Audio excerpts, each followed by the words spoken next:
আমরা জানি মুসলমানদের তৃতীয় পবিত্র স্থান আল আকসা মসজিদ, কিন্তু মুসলিমদের সেই পবিত্র জায়গা নিয়ে এক ভয়ঙ্কর পরিকল্পনা করছে দখলদার ইসরায়েল। আল আকসা মসজিদ ভেঙে সেখানে ইহুদি মন্দির বানাতে চায় ইসরায়েলে অবৈধ বসতি স্থাপনকারীরা। ইহুদি উপাসনালয় বা থার্ড টেম্পল গড়ার পরিকল্পনা করা হচ্ছে বলে ধারণা করা হচ্ছে। হিব্রু ভাষার বিভিন্ন প্ল্যাটফর্মে এ নিয়ে তারা আলোচনা চালাচ্ছে বলে সতর্কতা জারি করেছে ফিলিস্তিনের পররাষ্ট্র প্রবাসী মন্ত্রণালয়। ফিলিস্তিনবাসীদের আজ নিঃস্ব করে মুসলিমদের আবেগ ও পবিত্র আল আকসা নিয়ে এ কেমন পরিকল্পনা ইসরায়েলের ভাবা যায়?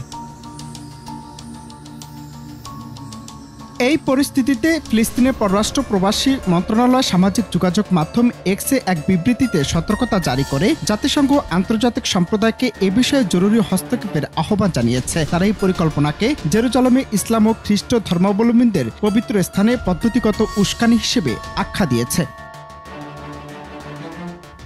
বিবৃতিতে আরও জানানো হয়, আল আকসা প্রাঙ্গণে অমুসলিমদের প্রার্থনা নিষিদ্ধ থাকা সত্ত্বেও ইসরায়েলি বসতি স্থাপনকারীরা নিয়মিত সেখানে প্রবেশ করে ধর্মীয় কার্যক্রম চালিয়ে যাচ্ছে, যা আন্তর্জাতিক আইন লঙ্ঘনের শামিল।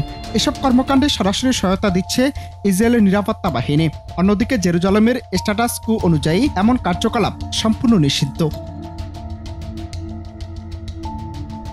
এদিকে গাজা উপত্যকায় ইসরায়েলি হামলা অব্যাহত রয়েছে। শুক্রবার সকাল থেকে রাত পর্যন্ত ভয়াবহ বিমান হামলায় প্রাণ হারিয়েছেন অন্তত 64 জন, আহত হয়েছেন আরো বহু মানুষ। গাজার স্বাস্থ্য মন্ত্রণালয় জানিয়েছে, নিহতদের বেশিরভাগই গাজা সিটি ও উত্তর গাজার বাসিন্দা। পাশাপাশি দক্ষিণাঞ্চলীয় রাফার কাছে সাবর এবং তেল আজ সুলতান এলাকায় নতুন করে ঘাঁটি গেড়েছে ইসরায়েলি বাহিনী। সেখান থেকে পরিচালিত হচ্ছে সাম্প্রতিকতম হামলা। 2023 সালের অক্টোবর থেকে গাজায় অভিযান শুরু করে আইডিএফ। শুক্রবারের অভিযানের পর গত 1.5 বছরে উপত্যকায় মোট নিহত আহতের সংখ্যা দাঁড়িয়েছে 51,000।